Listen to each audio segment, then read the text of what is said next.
लेकिन खुशी की बात है कि उस पुराने ज़माने की लिखी हुई किताबें ना होने पर भी कुछ ऐसी चीज़ें हैं जिनसे हमें उतनी ही बातें मालूम होती हैं जितनी किसी किताब से होती हैं। ये पहाड़, समुद्र, सितारे, नदियाँ, जंगल, जानवरों की पुरानी हड्डियाँ और इसी तरह की और भी कितनी ही चीज़ें हैं जिनसे हमें दुनिया का पुराना हाल मालूम हो सकता है। मगर हाल जानने का असली तरीका यह नहीं है कि हम केवल दूसरों की लिखी हुई किताबें पढ़ लें, बल्कि खुद संसार रूपी किस पुस्तक को पढ़ें। मुझे आशा है कि पत्थरों और पहाड़ों को पढ़कर तुम थोड़े ही दिनों में इनका हाल जानना सीख जाओगे। सोचो कितनी मज़े की बात है, एक छोटा सा रोड़ा जिसे तुम सड़क पर, शायद संसार की पुस्तक का छोटा सा पृष्ठ हो, शायद उसमें तुम्हें कोई नई बात मालूम हो जाए। शर्त यही है कि तुम उसे पढ़ना आता हो। कोई जवान उर्दू, हिंदी या अंग्रेजी सीखने के लिए तुम्हें उसके अक्षर सीखने होते हैं। इसी तरह पहले तुम प्रकृति के अक्षर पढ़ने सीख जाओ, तभी तुम उसकी कहानी उसके पत्थरों और चट्टानों की किताब से पढ़ सकोगे। शायद अब भी तुम उसे थोड़ा थोड़ा पढ़ना जानती हो। जब तुम कोई छोटा सा गोल चमकीला रोड़ा देखती हो तो क्या वह तुम्हें कुछ नहीं बतलाता? यह कैसे गोल, चिकना और चमकीला हो गया, और उसके खुरदुरे किनारे या कोने कैसे हुए?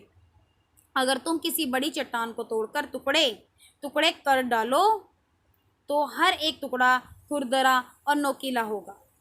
यह गोल चिकने रोड़े की तरह बिल्कुल नहीं होता।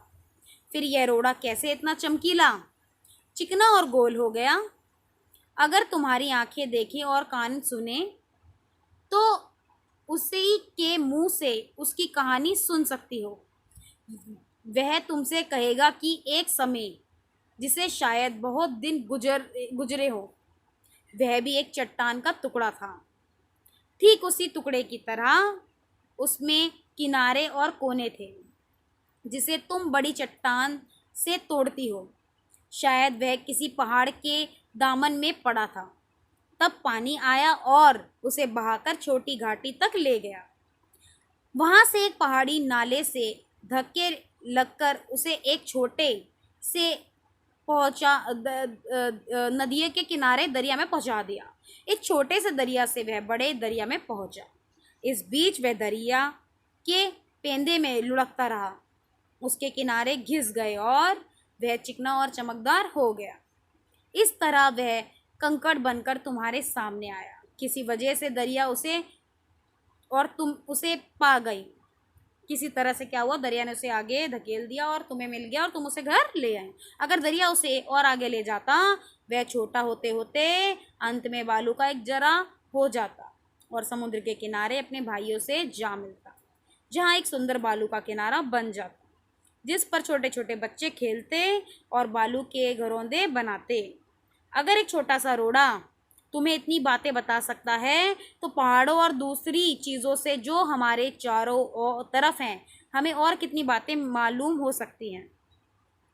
तो इस पाठ में आपने जाना कि जवाहरलाल नेहरू जी अपनी पुत्री को जब पत्र लिखते हैं तो वे इस दुनिया, इस देश, इन देश के राज्यों की हर एक चीज़ के बारे में उन्हें बताना चाहते हैं। वे बताते हैं कि किस तरीके से जब पहले दुनिया में आदमी नहीं थे तो सबसे पहले जानवर थे, फिर आदि मानव आए, फिर आदमी आए, ठीक है। लेकिन इसके बारे में भी हमें किताबों में मिल जाता है। तब तो आदमी नहीं थे, फिर हमें कहाँ से इन चीज़ों के बारे में पता चला, है ना? कहाँ से पता चला? विज्ञान से। विज्ञान के विद्वानों ने हमें चीज़ बताई। फिर आगे वे बताते हैं कि अपनी पुत्री से कहते हैं कि सिर्फ किताबों पर आप निर्भर मत होइए, आप दुनिया में जो भी चीज़ें देखती हैं उसे खुद स्वयं अपनी आँखों से देखो, उसे स्वयं अपनी आँखों से पढ़ो। आपके कान खुले हैं, सुनो, आंखें खुली हुई हैं, उस चीज़ों को पढ़ो। वे कहते हैं ये पहाड़, समुद्र, सितारे, नदियाँ, जंगल, जानवरों की पुरानी हड्डियाँ, इसी तरह की और भी कितनी भी चीज़ें हैं जिसे हम दुनिया का पुराना हाल मालूम हो सकता है।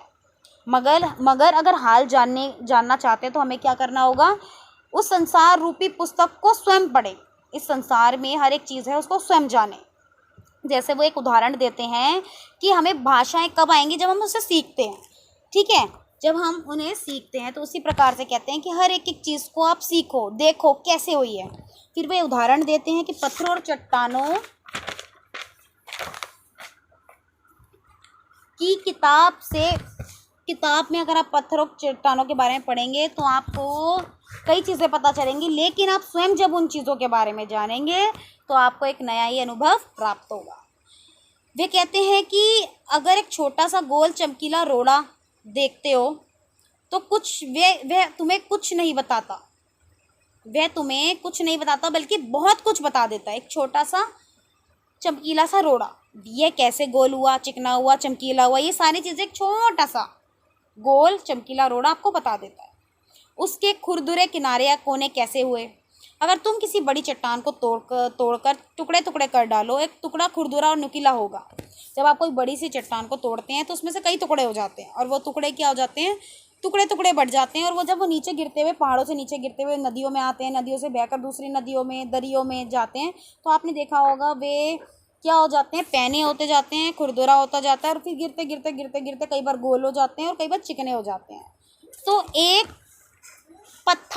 एक चट्टान जो टुकड़ों में रोड़ा बन जाती है, वे कितनी सारी चीज़ें सिखाती है, कैसे वो चमकीली हो गई, कैसे वो चिकनी हो गई। तो ये सब चीज़ें आपको बता रही है। तो इस पाठ के माध्यम से जवाहरलाल नेहरू जी यही बताना चाहते हैं कि सिर्फ एक छोटा सा पत्थर का टुकड़ा आपको इतनी जानकारी प्रदान करता है, तो दुनिया की इतनी सारी चीज़ें हैं, अगर आप इनके बारे में जानना चाहो तो आपको बहुत सारी चीज़ें समझ में आएंगी, आपको बहुत सारा ज्ञान प्राप्त होगा। इसलिए संसार स्वयं एक पुस्तक है, और इस पुस्तक को मनुष्य को स्वयं पढ़ने की ज़रूरत है। क्योंकि हम पत्र में तो कुछ ही बातें लिख सकते हैं, कुछ ही चीज़ें बता सकते हैं, लेकिन इस संसार में हम रहते हैं, अनेकों चीज़ें देखते हैं, यहाँ की नदियाँ, यहाँ के पहाड़, यहाँ के पठार, यहाँ की बहुत सारी चीज़ें।